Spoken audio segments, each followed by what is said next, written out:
Hello everyone and welcome. In this video, we are going to show you the step-by-step process on how to install and set up Apptivo Action Automation for workflows in your sub account. Once you're in your sub account, navigate to App Marketplace, be at the sub account view, search for the app and you click on it.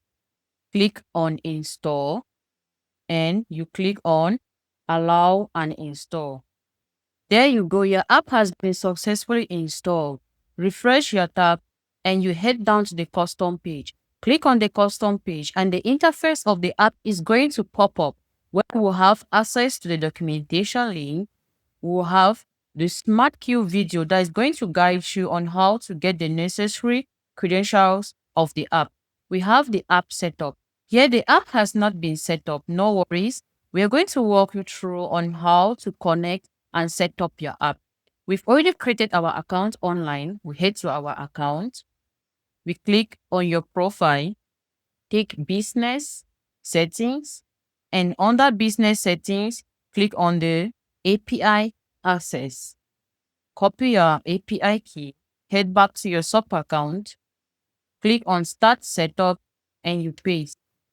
Copy your access key, head back to your sub account, and you paste. Then you click on complete setup.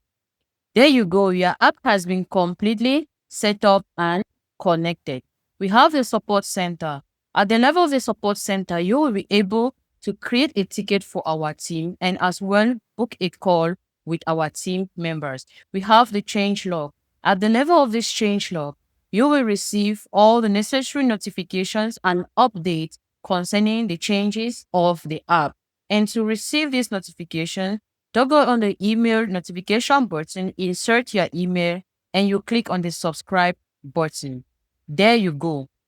You've learned how to install and set up your app. If you find this video helpful, don't forget to give it a thumbs up and remember, our support team is available 24/7 to help if you need extra guidance.